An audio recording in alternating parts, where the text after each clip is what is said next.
Navi, turn to pick.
Thank you very much, Dakota. That's right, I'm LD, he's Gods.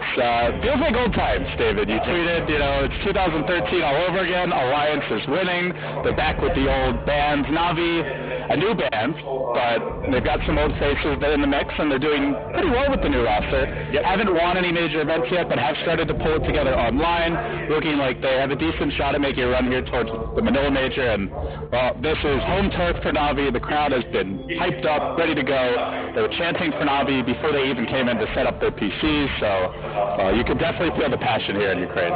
There's been more Navi chants in the last hour than there has been in like the previous year, probably, LD. So it's good news for Navi to be playing in their home turf here in Kiev. They probably missed it. They'd probably be like, man, why is Starlight left Kiev? That's the best result. You say that, but I'm pretty sure at Key Arena at TI5, I heard a few Navis. Maybe more often Navi got eliminated. Maybe more ironic than serious. I swear there was at least a Navi jersey. Okay. Well, but yeah. So we need to talk about the heroes. A Miracle is on Sand King. That to me is the first thing that stands out here. I saw them load in. I'm like, okay, they put that big playmaker on Sand King.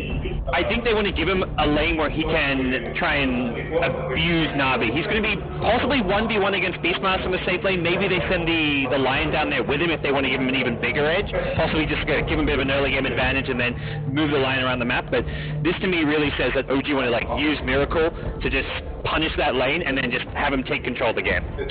Yeah, and it's funny, you look at the way the draft started, the go-to Miracle hero of this patch, Invoker, where, I look at when the patch first dropped, there were so many games where OG really didn't feel like they knew what to do draft-wise overall, but Miracle would just 1v5 the enemy team with that BOTs, Blink Dagger, split pushing Invoker, pushing all the lanes, ganking with the Forge Spirits, fighting some stray kills, also joining team fights, contesting roles, so he was doing it all.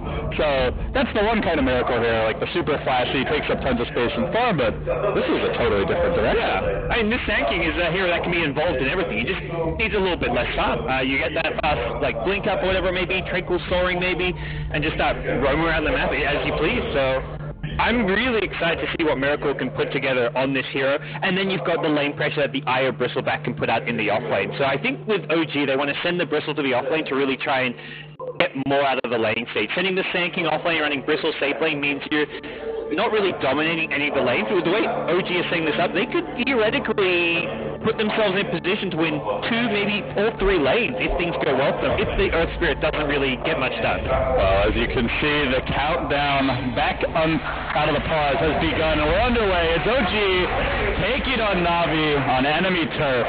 But we'll see if they can change the crowd's allegiances. This one moves along. Navi on the Dire side, OG Radiant, best of 3. It is a winner-bracket match, so nobody will be eliminated. But you lose this one, you're going to have a tough road to get to the grand final of Championship Sunday. So here we go. OG, early on looking to defend their jungle. We are going to see Navi moving down towards bottom, art style and general working together there. Looks like they want to get some vision, possibly a ward down.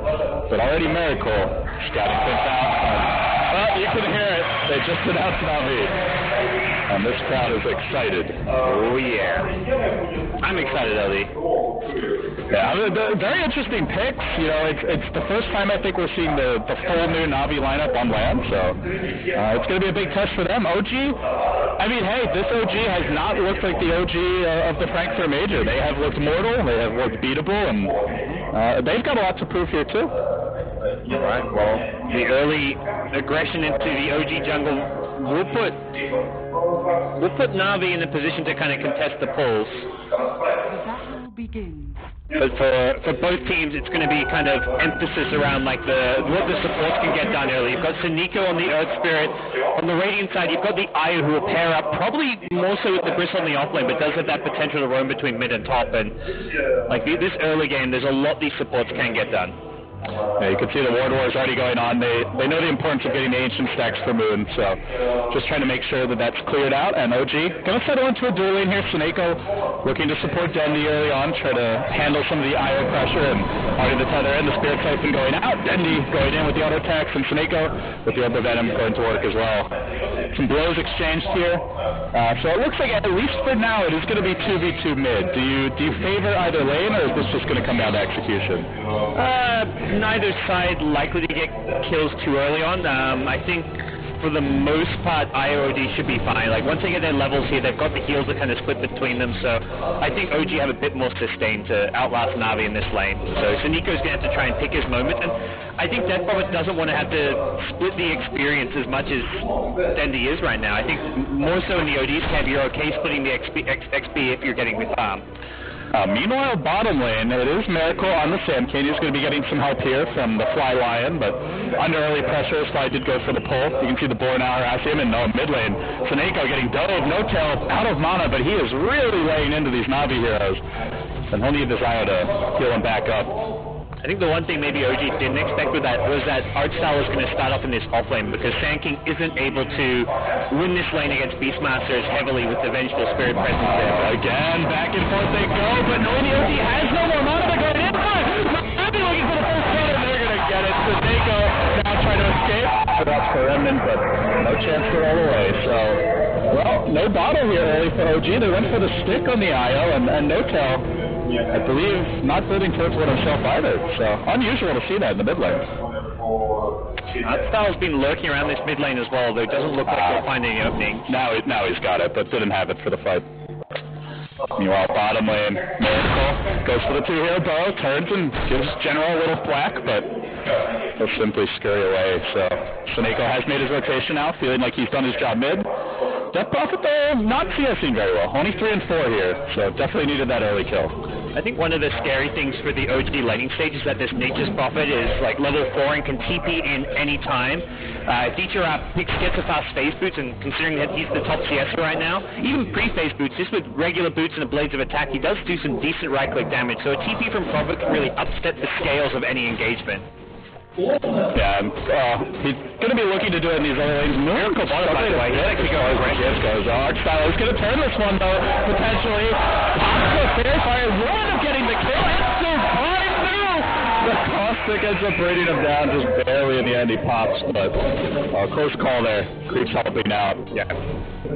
Really okay for Na'Vi, though. They take down the Sand King and just taking out any kill of Miracle is going to make you feel really good in the early game, and you kill him, he doesn't get experience for the follow-up kill, so really it's not a trade in his favor whatsoever. And they are going in on Moon here very aggressively, but doesn't quite have the phase boots yet. So it's like Miracle knew he could get the kill with him when Fire Strike came back up, but he just took way too much damage as he was going aggressive, so OG perhaps unsettled here early on, feeling under pressure to get something done in the laning stage. You know that Nature's Prophet is going to be level 6 relatively soon. Safe lane farm has the quick phase boots about to come out, and then you have to worry about all the other lanes getting rolled up. Suddenly your Io's looking very vulnerable. Mid, Crit, still not yet level 3, and is reaching quite a bit of experience from Rotel, so the roaming potential here for Na'Vi, it comes online a lot sooner than OG. Miracle's going to need time. It's basically get his levels in farm, and OG don't really have another hero besides the Sand King who can move around. No, absolutely. I think the Bristleback will turn into that hero who's going to become that tempo controller for them. Once he farms that first Ancient stack, which he'll be able to do very early on with the levels he's got, he can suddenly pick up a fast Vanguard or a fast mech for this team, and then OG in a team fight setting become very scary. So OG have this scary mid game, but they've got to get there without having the lanes go too poorly. Yeah, and you can see the Bristol is CSing well, and overall OG doing pretty good in that regard, but the Astro comes out mid, and now they're going to move forward. Tether going to slow Dendy down a bit. He turns and tries to go in with the spear. Plays it, but Kenny takes through the Fairy Fire getting popped. Still on the fly.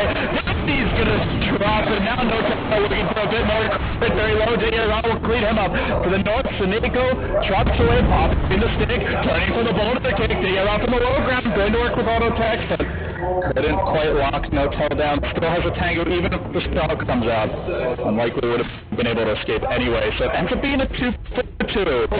But only support's going down here for OG, whereas Navi, they lose a core. TP-less Natus, he should be okay here. With Io's TP in with Bottle, I think he's actually not even going to have to go back to face to heal up. So not looking too bad for the OG. And it does, very importantly, free up his bottom lane a bit for Miracle now. As he's left in a 1v1, is going to burrow straight in. And he has gone for the 3-1-1 build, so he got the early point in Caustic for the lane harassment, and is not looking to go to the jungle too early, has the arcane boots. We'll see Fly getting caught out by Archstyle, but who's caught whom? Archstyle may get turned on now. The Chainstone about to come out, but the Nature's popping around his Fly, forced to hex the Prophet. Doesn't get off the stun, he's going to end up going down. And now, Archstyle looking to turn at the Caustic for the Hawk, trying to get that extra damage to get the kill. He will barely throw up a bend and then burrows away to the last Miracle. Well, making good things happen here. Perhaps not the flashiest hero on paper, but this Sand King getting the job done and keeping it even. 1-for-1 on the supports. Yeah. And now he's hit level 6, so Epicenter available with the Arcane Boots. He's got more than enough mana to sustain this, so Navi do need to be careful here down bottom. I think Miracle makes kind of a conscious decision to not continue leveling Caustic. He didn't really find himself in the easy snowball lane, so there's not really much value in getting an additional point. He's going to get the movement speed slow from the spell just with the singular point, so he can just go back into Sandstorm now. Yeah, it's a pretty decent value point overall. The slow is the same, and it does quite a bit of the bulk of the damage just with that initial point. Good value. Still haven't seen the Nature's Prophet ult, but that may change here, as he has now managed to hit level 6 for the time being, just taking over the bottom lane. We're going to see Beastmaster retreat to the jungle as he closes in on Aurora. So Navi, that next round of ultimate's about to come online. Where do you think they look to go with those? Is there a particular hero you need to shut down, or is just any kill good enough? Slowing down this Bristleback to me seems like a good idea. He's farming very well in the soft lane. He's going to be looking to go for that Ancient Stack soon, so I guess the only consideration for Navi is, can you contest those Ancient Stacks? Because if they can get some vision around the Ancient Stacks, save their ultimates for that, then they may look to make a play around Bristleback's just Ancient farming, because using your ultimates, putting them on cooldown, does open up OG to farm those almost uncontested. Miracle is about to see a level 6 Beastmaster, and in the trees, Archstyle is lurking. Maybe can get this kill. That's a tough one. Yeah, they'll have the Prophet ult as well. Yep. Raw Prophet ultimate, and probably even a Prophet TP in needed. As for the side of OG, no relocate yet, so this is the ideal time to look for those kills if you're Navi. But at the same time, OG starting to work on the Ancient, so they're amping up their economy a bit. They're going to give the Lion a fly to the off-lane. He is scouted by Lord, but this is dangerous, so now they make the move on the bottom lane. Going to try to train stun Miracle and break him down. Even Sinico shorting that one up. 4 hero pile drive. We'll finish off the Sand King. It looks like he may have managed to spend his gold, just got the ring of health from earlier. Yeah, so possibly an Aether Lens rush over the Blink Dagger, which is probably fine. You don't need that Blink Dagger like at a record timing by any means this game. I think you've got enough initiation just with the Pyro Strike, and then you could relocate in. You can just rely on smokes at this early stage of the game. So because he's not playing that off-lane role where you're getting very minimal farm, a secondary item Blink Dagger is going to work just fine for him. And we can see Navi really looking to establish map control here at the 8-minute mark as Dendy rotates down the bottom. He does have his ultimate online.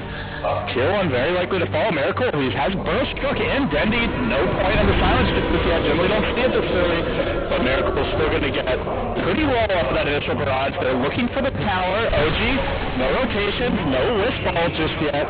And the creeps are coming. Even Ra arriving to join the fight here. In the meantime, Soneko forced to roll away in the mid lane, but Miracle's going to have to let the tower go. Last hit to Bendy, and then Ra into the trees. He's going to blow a strike out. He's trying to escape, but Navi looking for the kill. Couple more auto attacks to do the trick. No more mana on General. Doesn't need it.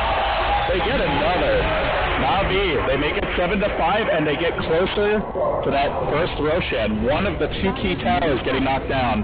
They'll have to wait for the DP ult and a little more map control, but you can sense that is next on the list for them. Yeah, and for Navi, the game plan is very much just fight around the DP ultimate. Go from objective to objective. If you can get pickoffs along the way, fantastic, but even without the pickoffs, if they can just take towers here, they will get more and more map control and just further and further ahead in terms of the economic game. So far, so good for Navi.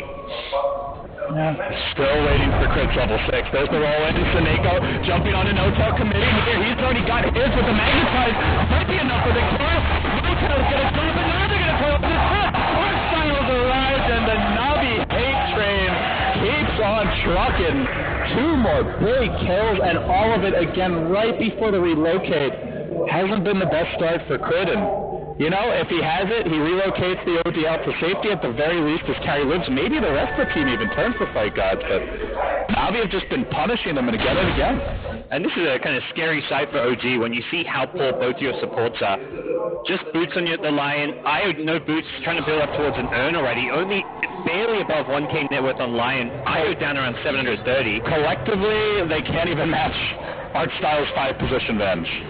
Yikes. That is the tower gold for sure, talking a bit here, but it makes a difference. That tower gold I don't see OG getting anytime soon. It's not like their lineup can break towers that easily. This Vanguard on Bristle may swing things a bit more favorably towards them, but it's got to be fighting around the Bristleback. He is their most farmed hero. He's the guy who can be in the front lines, tank up a lot of the damage, so they need to get the Bristleback involved. As well as Sand King. Like, yeah, Sand King doesn't have a blink dagger, but that's not really the goal right now. It looks like, yeah, Aether Lens is being picked up, so go for some smoke plays, send Miracle. You want to maybe gank towards the Bristleback, so rather than like make obvious rotations with Bristleback, gank his lane, because that means he can just sit there farming, you sit behind him and smoke with like 2 heroes maybe, and then have the Io who can relocate in to turn that 3-hero gank towards top lane into a 5v5 should Navi try and contest it. Well, the smoke comes now. OG looking to debut their new and improved Burrow Strike here with the Aether Lens, but Navi have other ideas. Navi, as you mentioned, have greater ambitions. Into the Roche Pit, they're going to walk. And it's going to be real tough to walk into this. I don't even know if OG realizes this is going on. Yeah, there's a lot of heroes missing on the map, but when you're going for a smoke gank, often the other team goes missing off the map because they're just avoiding your smoke gank. You're like, okay, they're missing from the map, they're coming to gank us, let's play keep away. So an easy Aegis is going to go the way of Navi, and now they move on to move to the top lane. That's what the Vanguard. Looking for the Sprout block, and then the follow-up comes through. The Exorcism still going strong with the Magnetize. They get focus in the mid lane. A massive team fight. Well, really just beat down an update here. OG are going to drop General as well as Art Style. So it ends up being a 2-for-1, but a 2-for-1 with the Roche. Yep. And now, well, we see OG get their first tower. So they're going to take the 2 on mid. I think Navi actually went aggressive to try to kill Notel mid because he survived on about 100 HPs, and perhaps just some unnecessary aggression because the real play was top lane killing off the farmed OG Bristleback, so a bit of unnecessary aggression in the mid lane perhaps, but... Well, with that exchange with the Roshan, it's only 2,000 gold lead here for Navi, guys. And looking at experience, 1,500, relatively close early on. This is a 5-1 Outworld Devourer, and only 12.5 minutes in. So as much as it felt like Navi is in total control of this game, OG, they're farming well their course here, much better than Navi overall in that regard, and they're keeping it very close. The supports have suffered, but Notel's had a fantastic start. He's already picked up a Drums Treads 1, so 12.5 minutes in, he's in great fighting position, and I think OG still have a great kind of 3-core lineup to kind of fight around at this stage of the game, and if they can fight around the Death Prophet ultimate cooldown, they're much stronger than Navi. So even right now, where Dendy has an Aegis, this next 40 seconds, OG, they take the top C1 tower, and there's nothing Navi can really do about it, because without Exorcism, their lineup just doesn't really have much firepower. Moon now rambling on towards the middle lane, has gone back for the Buckler. Probably just a Crimson Guard. Could be seeing a Crimson Guard, and maybe a very late mech. Well, I guess we'll find out soon. But for now, Navi slowing down. They see 4 or 5 heroes for OG moving in, doing some great aggressive wards here. And they do not want to take that fight. They're going to back off, and the tower gets denied by Fly. So OG forfeiting a bit of map control, but limiting the gold intake of Navi at the same time. And now Miracle posts up mid, and right as he's doing this, OG are backing off. He is alone, and they're going to make their move onto him, rolling forward. I think Miracle figured he could get away with it. One wave too far, and he's punished. And it might be more. Now Fly, scouted by the Hawk of General, throws out the Necro Book together with the axes, and then Fly gets sniped from the north by Demi. They're able to take the swap as well. A huge combo attempted there, but Moon is just going to try to walk his way out of this one. Digger looking for the spot on the no-kill. The best comes through. Okay, try to hang on. They're looking for the turn. Don't shot the finger as well as the stun. That's still falling quickly. The ball just going to drop off of this. The air just gets popped, and Navi has to back it out. Yeah, Exorcism is gone because Dendi dies. Even though he respawns with Exorcism used, this is suddenly going to go back in OG's favor. At least it's where like the current momentum favors. OG can kind of look to take some objectives, or at least try and take a fight right now with that Exorcism on cooldown. You know, watching this Navi game, it kind of reminds me of like when you're like your friend has just gotten his license, and you know, right after high school, and they drive a little bit too fast, a little recklessly. Like, okay, we're probably gonna be fine, but you're kind of holding onto the seat the whole time. Navi, they're just always diving for that one more. Yeah. My friend also did that, you know. my friend was the same. Yeah, you're with the white knuckles right now. Navi, they're pushing it to the limit. This is that kind of lineup, but sometimes you get punished. So let's see if they slow it down a bit. Both teams smoking up. OG's this. For Navi, I think it's like they recognize they're in a weak state right now, so they want to try and group up, take a fight where they have like a 3-man pick-off and then just get out. But OG grouped up. That's not a 5-man fight that Navi want to take. And Navi do use the opportunity to drop an aggressive ward. Looks like OG likely angling for one of their own. Let's see, do they have any right now? Actually, just the one on Fly. Swinging around towards top. Diarado, he seems to be suspicious. And the TP, no, they found him! And they are likely to track him down. Takes it out just at the last second. Fly, a fish in the dark. And it is enough to locate and shut down that NP, the most farm here on the Navi side. You know, it looked like he was going to TP out, and then he didn't see anyone from OG. He hesitated, and then Fly. The crazy thing is Fly didn't realize what he did because it all happened in fog. You know, as a support, it's like I might as well have a fish. You know, we've committed a smoke. It's about to break anyway. Let's give it a shot. Yep. I mean, he kind of even scouted the secret shop and then poked his head upwards as if like maybe the hero that his smoke popped on wasn't even in that area where he impaled. Like he was just like completely blind and makes an incredible play there, canceling the TP. Meanwhile, Navi, smoke number 2. They're looking for Miracle. They're digging up the silence, but he has managed to throw Strig a bit away. It's not enough. They lock him down, finish him off. And Navi, they get an equally important on the same train. To save him with this. That's just going to hurt. Navi looking to grab another. Meanwhile, in the river, it also looks like the Vengeful Spirit being chased down. She's going to drop as well. So it's a 2-for-1 overall. 2-for-2 if you count that earlier kill. Finished off in the river by the OD of Nota, who did commit a Sanity's Eclipse for that. This might prompt a Navi push.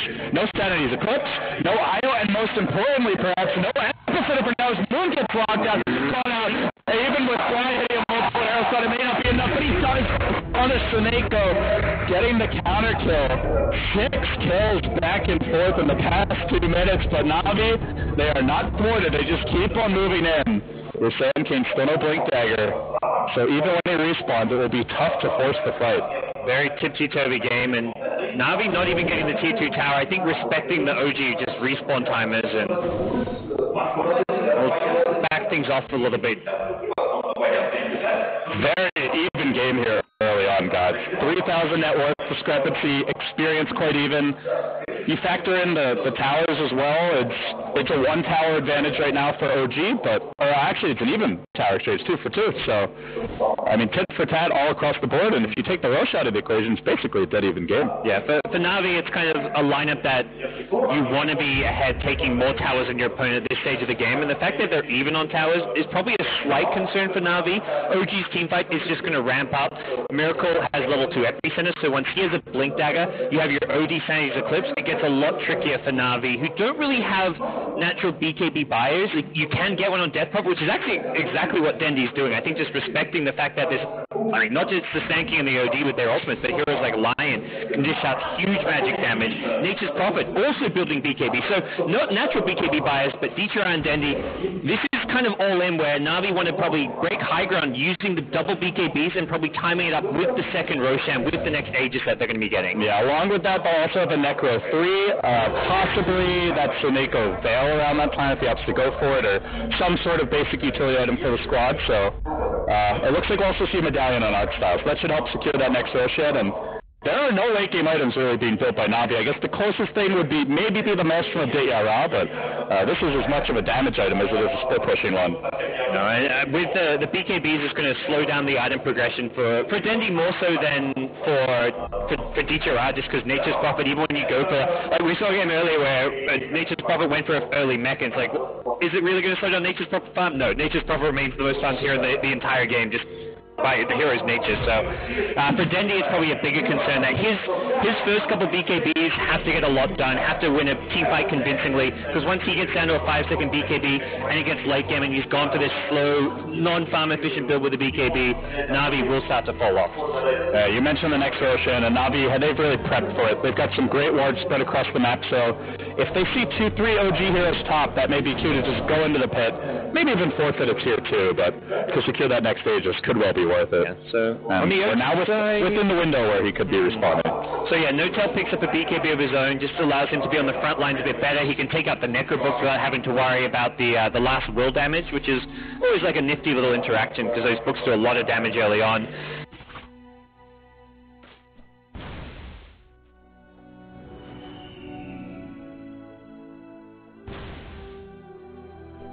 Now they do have war, and it also, you got to be careful when you're relying on the IO saves that you don't pop that BKB at the wrong time, so can be a double-edged sword in that regard, but yeah, the communication has to be there between Crit and No-Tail, but I mean, when your carry player used to be known for his IO play, in theory, it shouldn't be a problem. Yeah, I mean, you've got the best Wisp player, one of the best Wisp players in the world, supporting the carry who also used to be one of the best Wisp players in the world. These two know how this hero works. Hell, he might still be. We haven't seen his Wisp in a while, though.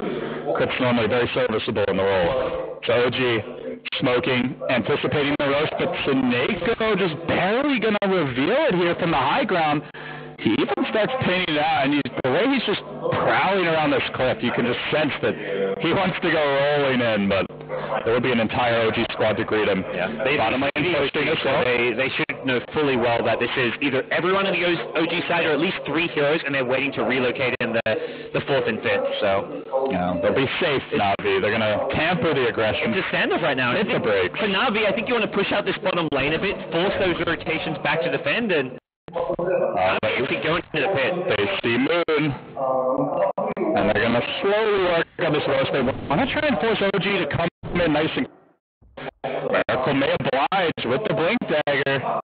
Both the Aether lens. He's just got some really long range initiation, and then the ping's going to come out. They go for the smoke back. Trading up the ramp and then running right back in down the river. Miracle now committing a burrow just to kill for Hawks. So they're going to take away some of the Na'Vi vision. The Na'Vi continue the flank would be the key target. They may also get a courier, only a TP. So no big items there. The Hawk. But again, they commit a stun here, and this time it's when Na'Vi's in position. The Boulder King coming through the two. Up in the stop, and now No-Tail under the other heroes, but it looks like it's disaster. OG about to be clean the bummer from every direction. A flawless team fight as Na'Vi see just a slight opportunity, and boy, did they kill it. They got on top of OG so fast that OG could not react. And once they get on top of OG, they get a 2-hero boulder smash, and there's no response there. Myers doesn't doesn't have time to relocate anyone out. They're already just dead. The Sand King gets caught, so he doesn't get a chance to prep an epicenter. For OG, the only way you can take a fight is if you don't get jumped that fast. You've got to be in a position where the Sand King's on the outside, the perimeter, ready, waiting for like a good burrow strike, epicenter, and that just doesn't happen. Once Death Prophet's in the middle of the fight, with Exorcism on, unable to be bursted down, fight's lost. What a ballsy fight by Na'Vi. All 5 off the map. Clearly OG know they're trying to roach. They smoke just out of vision, but they're all missing. And then they just run down the mid lane directly behind them. Yep. OG's so preoccupied trying to take the Hawk away that they forget about the Na'Vi heroes. And oh my, that was quite the punish. Aegis now at the Dendi. And the graph, well, it's going to take an ugly dip. And we have a huge jump in Na'Vi's just teamfight itemization. The double BKB, the Vlad's on Beastmaster now, the Veil on Earth Spirit, and probably most importantly, the Aegis on Dendi. So a high ground push / siege is coming and coming soon. We'll see exactly how soon. A couple minutes now if Na'Vi want to get the lanes out and farm a bit more. But this is going to put OG firmly on their haunches, delaying the fly blink dagger, any sort of item progression at all really for crit. No tail, not a whole lot to show besides that BKB. And well, for Moon, it was a Crimson Guard. Now looks like he's working towards an AC, possibly a Shiva's Guard, but none of these new items for OG are anywhere close. On the flip side, he's going to get caught top the ward, planted down earlier by the man of the hour, Seneko. Well, it pays dividends. He painted it out. He knows there's vision there, but the damage already done. I think with this game, the big hero to kind of look at as far as their impact or lack thereof has been Moon on Bristleback. He's 0-3-2, hasn't been involved in much kills, and he's the hero who got the most farm priority on the OG side. Maybe not entirely intended. They were hoping that more farm would go Miracle's way, but Na'Vi gave Bristleback the easiest lane to farm. They gave him a 1v1 matchup. They didn't try and contest his farm, and he's not given anything to OG. Oh, no, he's got a BKB, but they're going to lock him down. The ward comes out. He hasn't committed, and he will drop. Crit was fairly close to a tether attempt, but likely would have died as well, even if he was in range. So, in the end, another takedown, and oh, gods, we might even see more BKBs. An Ogre Club for Art Style? I saw it. I mean, Ags or BKB? I didn't know either. If you want the Ags, normally it's a point booster, so, you know, it's possible. Na'Vi, they would have closed this game on nice. No, it's a Nico! Drills it, a hat trick! 3 heroes done. Just swagging on OG with his burst in.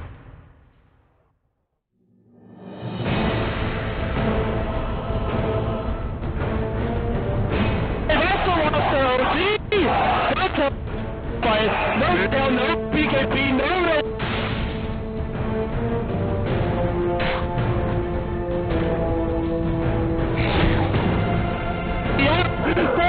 Making 5, the Aegis getting popped. Now Denny on their own, TPM. Na'Vi, they heard the crowd. The board was pounding, adrenaline coursing through their veins.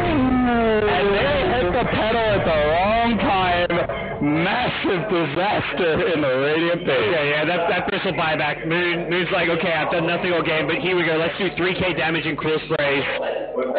He makes up for everything with that one team fight. I mean, you can only imagine that everyone on Na'Vi was like yelling at once, like, kill them, let's finish this game, take the base. You kill the OD with his BKB up. Even if OD buys back, he has no BKB. You kill the Bristle, you're like, yeah, this is looking sweet. But Bristle buys back, Sand King hits the massive epicenter burrow strike onto 3 underneath a tier 3 tower, and suddenly, yeah, Na'Vi have overextended at that point. I mean, there's just a crazy sense of urgency from this team. Obviously, Na'Vi, if they had taken a step back, they realize they're very far ahead. They have the map control. They've got Tide to work with.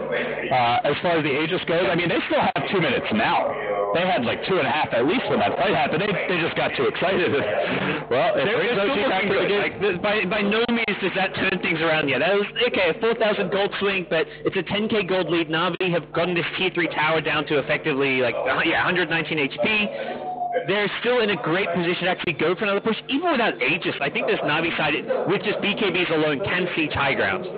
Yeah, and speaking of those BKBs, a 9-second one, Storming on the Death Prophet, same for Aron, the Nature's Prophet, and I'd like to see more items here as well. Seneko just completing the Veil now, has a gem to go with it. Art Style, nothing else since the Ogre Club, but Dara, another 3,200 gold, so there's still another round of items for Na'Vi that we haven't really seen to this point. But I'm curious how much that bad fight bottom slows them down. Do they wait for the next Roche? Do they just keep on going? The one thing to keep in mind here is they did pop their last smoke for some time, 6 minutes until they could buy one. I believe less so an item or an Aegis. They may look to wait the Dendy's level 16. The level 3 Exorcism could make a big difference when they go for the next push team fight. So Dendy about halfway there. Probably just see them wait for that and then group up, go for a smoke play, or at least look for a pick-off and then try and transition into that objective-based gaming. Well, General's going to TP out from the bottom lane here. Navi definitely taking a more defensive posture on the map as OG. They'll also stick together. Remember, they did have to commit a pretty costly pair of buybacks in that last fight, so they do not want to risk losing their OD or their Bristleback. Taking it slow now. Both teams going to wait till the next Roche comes, or at least the buybacks are closer to cooldown. But Shineko with the gem will take the opportunity to go for an aggressive ward play. Looks like he may have just been barely scouted by this Radiant Ward. Yeah, they did see him creeping his head out, so they know there's something in the area. This is very much stage of the game where OG can get starved out in their own base. You lose complete map control to the gem. The Beastmaster Hawk will keep vision of you. You've got Necrobooks as well if you want to get that extra little bit of map control, also all your lanes are being constantly pushed out because of the Nature's Prophet. So OG, they're pretty much in high ground defense mode for some time. For Na'Vi, if you want to go for a high ground siege, you can with your BKBs, but there's no pressure to do so. Because you will be having more access to all the farm on the map, you can continue to out-farm OG. You can wait out for that next Roshan, which will be Aegis as well as Cheese. So I think the safest play for Na'Vi right now is just to de-ward the entire map, maintain map control, while farming as much of the map as possible, and then go for Roshan. Now the de-warding continues for Na'Vi now, as they will remove the last Radiant Ward on the map, aside from some fairly useless sentries at this point. Fly has 3 observer wards on him, but part of losing map control is it's very hard. It's not as simple as buying wards. You can't just walk out on the map as Fly by himself and expect to get vision down. He can smoke himself, but that's not really an efficient use of smoke at this stage of the game. You want to save that to contest Roche. So OG is trapped in their own base, even with Fly having these wards that he wants to put up. The Courier's trapped as well with a Shiva's recipe. Shineko, easy grab there. I mean, Na'Vi have really started to cinch the noose up. OG, they're feeling the strain. That's actually one of the big problems with losing map control when you're on either side. It's very easy, even more so for the Dire side, to put this ward down and just prevent that courier getting to the secret shop. You've got Hawk as well to kind of follow it, so getting any items like your Shiva's Guard for the Bristleback just suddenly becomes incredibly difficult. This is why OG, they got to resort to the convoy mission. 5 heroes smoke gank to your own secret shop. That's one way to get the job done. Yeah, I mean, I guess the good news is didn't buy the next items yet for Mood, so at least has buyback for whatever it's worth once it cools down here, which about 2 minutes to go. But by the time the buyback's ready, Roche might be up. And Na'Vi may get this one for free. I don't see a good way for OG to contest it, just because they are going to be playing blind. They have to blindly guess. It comes down to if they feel like they're going to lose if Na'Vi get Roshan, then they're going to go for just like a kind of guesswork smoke play towards Roshan, but if they think they have a chance to high ground defense, and I think they legitimately have a great high ground defending team fight with the Sand King Aghanim Scepter, with the OD Ultimate.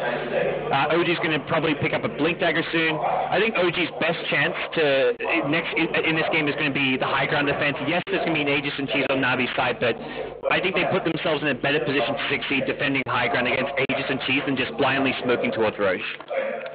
Is there a point where you think OG can come out and fight, or are they entirely in that reactionary position? I think they need to be in the reactionary position because of the just general lack of map vision. They've got the one ward back up near their own jungle, but Na'Vi can just do so much and find pickoffs so easily. They've got this global presence coming out from deep around the Nature's Prophet. It just makes life so difficult for OG to get anything done. Well, it's going to be Avenge Ags here, and one of the best Aghanim's upgrades in the game in general, and especially for breaking the base. We've seen Burning do this before from the carry position as the bench, where he'll go for the fairly early Ags, and with the 10-second cooldown swap, you swap someone in, you get a kill. It's like every time the thing's up, it's a potential free kill. And then you feed, and then you come back to life. It's great. Yeah. Oh, you want to feed, then you put the negative debuff on their team. So. All's well in Benj World. And if you don't, all the better. So with this, Na'Vi going to feel even more confident. They're all so tanky. You do have the Sand King Aghanim's Aether Lens combo for Miracle, but this is normally most effective against squishy heroes. And Seneko sitting at 1600 HP, Dendi, probably the lowest HP on the team, still at 1300 with the BKB, General 1560, and hell, Artstyle about to hit the 1700 mark as he's about to buy the completed Ags. Yeah, he's got Ags, Roche has respawned, so all the pieces coming together once more for Na'Vi. I probably did overextend last time where if they'd execute better, they may have been able to find themselves an opening to take a lane of Rax, but again, this is their next big time. In the next Roshan, Aegis and Cheese this time. Death Prophet's going to have level 3 ultimate. Is a lot tankier now with BKB and Shivers, so all in all, I think Na'Vi, again, they're going to go for that high ground push. It just comes down to what OG actually going for the gamble smoke play, but they're going to be well too late. Way late. And I mean, they actually smoked fairly early in the window of Roche respawns, but it was not so tough. Unfortunately, timing wasn't quite crisp enough, and it's always going to be a low percentage play, but it shows that they feel a bit desperate.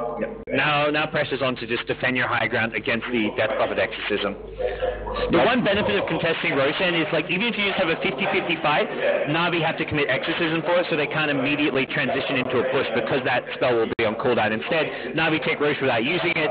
Now they're ready to push, and they may get like multiple tries to push high ground with Exorcism. Of course, as they siege, there's always the defensive swap as well. So if they want to play it safe, they can leave Denny in front, Artstyle park behind him, and as soon as he gets into trouble, just swap him away. It's going to be tough to burst anyone. And then you imagine the Death Prophet quickly popping a cheese and running right back in. And, I mean, looking at OG, they're really kind of a one-shot wonder here. The Epicenter, the OD ult, you're not at a point where the OD can really auto-attack for the full duration of, 2 lives on a Death Prophet. So they're going to need a really good fight here. Yeah. OG have to get great value out of their ultimates. Otherwise, they just lose a lane of Rax straight up. Prophets being pesky, making sure that all lanes are pushing. If you can split the OG, Seneko spraying the D.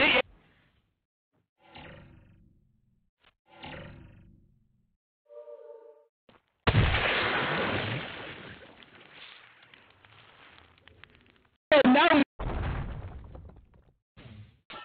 his army pummeled down by Dendi. Now time for round 2 with Miracle, hunting for an Epicenter opportunity, but the whole team's trying to set this one up. So they're forced to clear up the wave, and there's the swap with the quick retreat out. Fast fingers there for Miracle, but unfortunately your Rax can't run with fast fingers, so Na'Vi will take 1. They may even look for 2. Yeah, didn't have to commit the cheese or the Aegis or the BKB. Yeah, they might wait for Exorcism when they look for the second lane Rax. I don't even think they have to. That's the crazy thing here. Exorcism on cooldown, and Na'Vi still looking to push. That's just how far ahead they are, and probably just how much they won this game. I mean, I don't know how you start this fight if you're OG. I guess you BKB and no-tell run in and just hope for the best. Here at Cyber Sport Arena, a big roll in from Seneko, fairly deep commitment, but he's got the team backing him up as the bell gets dropped on the fly. The team's Na'Vi have decided we'll wait until we've got the Exorcism, and then we'll come back for round 2. Discipline coming out from a sometimes inconsistent or unstable Na'Vi team, not looking to give any opportunities for OG to turn this one around, and definitely showing signs that they are going to be one of the top contenders here if they can keep up this consistency, and all signs point towards them taking game number 1 right now and putting themselves in a fantastic position. It just feels like the whole team has stepped up to the plate for Na'Vi. Solid drafting, pretty clear objective gaming out of them, good ward game. General has been all over the place with the map control. They brought the Prophet to fights when they needed to. They've played around the Death Prophet ult well. Yeah, they've overextended once or twice, but the overall game plan, it's there for Na'Vi. The shot calling, like that smoke wraparound around the mid lane, that big team fight was just a great call coming out from outside. And even when they overextended, it was only an overextension because OG commit 2 buybacks to that fight. If those buybacks aren't there, Na'Vi have just got themselves a lane of Rax and probably won the game. So it was one of those risks which was a lot of teams maybe don't take because it is a risk, but Na'Vi, they're just a team who's always going to go for the riskier, like high reward play. The other thing that's, I think, very impressive about Na'Vi's performance this game, the itemization. The mass BKBs, which completely counter the Epicenter and the OD, and then you've now got a pipe coming out from the Earth Spirit. So everything falling into place as Navi. Fresh exorcism ready to go. 4,400 gold up on Dendi, and check out those buybacks. 3 for the Dire. All of their core heroes have it. And that's assuming they even chew through these extra lives. So it will be the hardest fight OG has had all game. And, well, the easier ones haven't been going so well. So good luck to them, because Navi are coming. Then you're getting close to Octarine. Just as the soul booster for now, which will just tank him up a bit for this upcoming fight. Moon trying to zone them, slow them down a bit, cracking open the Shivas, but Navi, they continue to siege, and since they all want to group up, it's time for Data to do a bit of split pushing. He does hold the Aegis right now as well as the BKB. There's the swap out for Markstad. Meet on the mid lane. And General committed on the crit. Moon getting forced back. Rex can't run. And Navi up the episode. It's about as good as you're going to get. Is it enough? Ozio coming through. Not too much throwing in here on No Tail, though. Only enough to bring out a Beastmaster and an Aegis. Dendi still working on the racks here, but it seems OG for the moment has managed to hold on. They're forced to only use an IO buyback. Great defense thus far. The border kick coming through. The BKB available. OG. A crit, pretty low. We decided to BKB and TP out. That's about as good a hold as you're going to get. Yeah, you don't actually lose your rack, so I think you're happy if you're OG with that. There was some pushing here from the bottom lane though while that was going on, so buffer building's getting cleared out. And it feels like even with the scrappiest best fight that OG have, it's just hanging on. They're not taking big objectives. Yeah, just one buyback spent on the IO. Doesn't mean we're not going to be seeing an IO mech anytime soon, but that's the kind of cost OG to pay to the 45-minute mech for crit. That's the game changer, LD. That's what OG are waiting for. And then suddenly things will come together. They'll turn the game around. It'll be beautiful. At least in maybe some OG fans' minds. I have seen games with bigger gold leads thrown, but they are few and far between. This game's still slightly winnable for OG. It would have to take a lot of holes like we just saw. Unfortunately, we're going to see another pickoff going Navi's way. Navi actually still have the cheese in their hands, even though they lost the Aegis here, so theoretically we could see them go for another push fairly soon. Exorcism coming up with Octarine Core and 300 gold. Well, if you really want to play it safe, you can get the 5 cheese strat going. It's going to be a long night if that's what Navi want to do. They're going to make the move onto the mid lane. Dendi does have a BKB, but they finger him. They actually make control, and they will bring Dendi down. Artstyle was just in range at the end there for a swap, but may not have been enough. So they look for some revenge here for the Dendi bomb. They'll bring down Farmo. Now they turn on to Miracle. Tanking out of mana, out of options. Miracle down too. Vengeance was had, and now Moon runs right into the meat grinder. He could be in trouble. Swamp on caught out for 5 seconds. So no way to cancel that particular TP, but it still ends up being a 3-for-1. Death Prophet with the buyback, but probably not even worth risking it. And he doesn't have boots. If he had boots of travel money with buyback, I think you go for it. It's close to a guaranteed Rex with a buyback, but if you're Navi, you're thinking we just got a couple of core kills. If it was a 3-for-1 trade, we'll take it, and we'll just wait for next Roshan or wait for Denny to respawn and go from there. You know, if it weren't for that one fight bottom, how long ago was it at this point? Like 15 minutes ago? I think Navi might have just bought back and tried to end the game there, but you know, they've touched the stove once. Their hands still burnt a little bit. It's funny how all it takes is that one. Yeah, it's truly true. Like, one overextension a game will mean like the rest of the game will be played in a more cautious manner. You just lose that little bit of which it's often a good thing. Like if Navi actually buy back Dendi there and somehow mess up the push, suddenly the game gets turned around in a massive way. So it's definitely not a risk they needed to take, which is where holding on, waiting out for him to respawn, waiting out another Roche or whatever it may be is totally okay. Well, a casual full assault caress just grabbed now by Ditya, and to go with it still has the buyback as well, all reliable gold remaining. And to go with it, we have some other big items like the refresher on Beastmaster, mentioned the Octarine on Dendi, which is still a little bit short, but should be seeing that soon. Oh, and most importantly, gods, the arcane rune for the Death Prophet. GG purple rune. Dendi gonna grab it now. Unfortunately, the timing not really quite right here. You'd ideally love to. immediately use Exorcism, although I don't think they need it to take Roche, so, I mean, maybe you just go for the win at that point, but... He maybe wants to have his Octarine as well for this incredibly short, like something like, I guess, 85 second cooldown on Exorcism at that point, so... It's pretty ridiculous at that point. But no rush for Na'Vi. We're going to take things slow here, wait for that next Roshan. OG just slowly bleeding out. Calling for an ambulance, calling for some sort of medical attention, but getting little response to this point. Miracle's tried his best, but this corpse is losing its pulse. Still 25k gold lead. Experience a bit closer, though. At this point, everyone's pretty much got their core levels. I guess even Artstyle. Artstyle's level 16 now, so you've got the level 3 swap to work with the additional 250 range. And like Na'Vi supports all getting their luxury items, the axe with the Glimmer Cape, the Earth Spirit has money to spend as well on top of having the pipe in the veil, so luxury items all over the place. And for OG, it just doesn't seem to me like Bristleback's not going to be a carry that can turn this game around. OG, yeah, the BKBs are getting a bit shorter, but if they really are worried about the OG, they're just going to use the rolls on him. They've got 2 now, so you save him with a relocate the first time he comes back, well, there's probably going to be a second roll as well. The Hyperstone into the Perseverance build here from No-Tail. Lotus Orb with the plate mail. Normally I'd see the first and think Lincoln's, but... Was he going Lotus? And I didn't actually see the order. He's had the plate mail for a while. Okay. I think he's probably just been changing his mind as far as what he needs. It's such a hard game to itemize because there's too many items. This is the, like, I really want 4 different items right now, but I can only get 1, so... God damn it, what do I buy, Bill? I imagine initially he picked up the plate mail for a Shivers, then he realized that wasn't working, he needed some damage, so he picked up the Hyperstone to go Moonshot, then he's like, oh, that's not working either. What can I do with my plate mail? Like, oh, let's turn into a Lotus Orb because Lincoln's is too expensive and I've already got this plate mail, so this is like progression of thought where he just kind of bounces around and is trying to make the best of what he's picked up, so... A Lotus it is.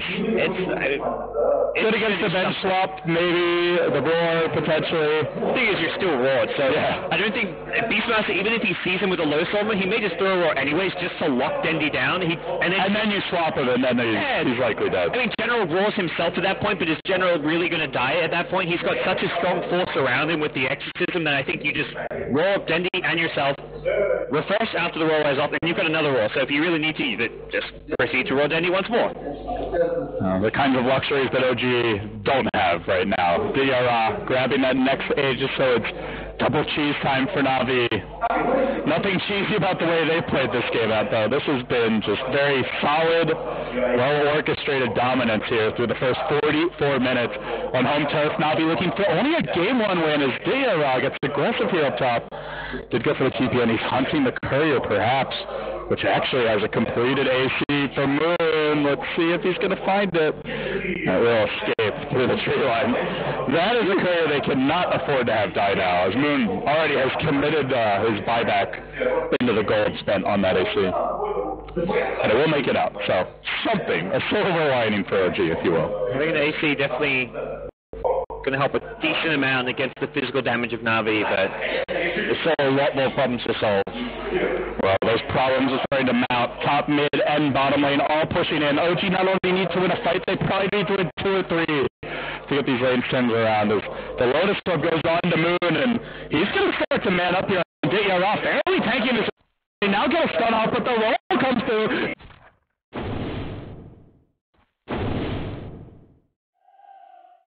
Man, going down, no, he gets...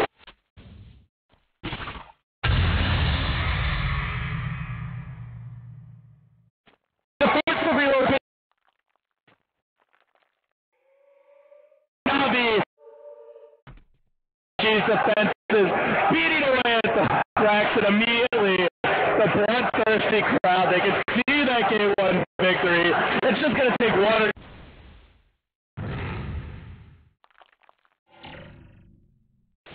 for this one. And OG are going to give up kill after kill. The pistol will be brought down, rolling through the OG backlines, and Na'Vi, you can see them here, they're on their feet. They run an encore after this Game 1 here in Kiev. It is truly 2 13 you get an LTD here. As far as the team here are concerned. My first time ever casting outside of the Invitational was at this very arena. But it was kind of expected at that time. Like, the crowd cheering for Navi, Navi being one of the top teams in the world. That's expected. Didn't expect them to come out this strong against OG, but they have been on the rise. OG's been struggling a bit ever since Frankfurt, and we see Navi not to be trifled with.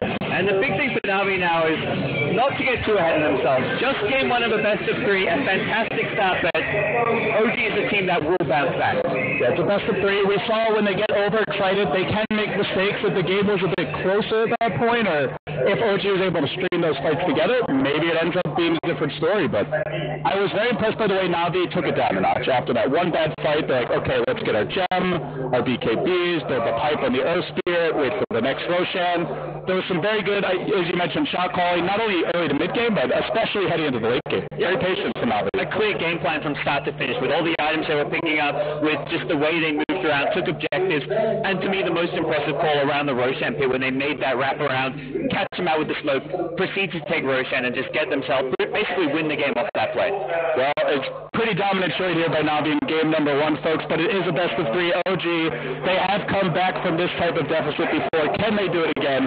Let's see what the analysts have to say as we get ready for game number two.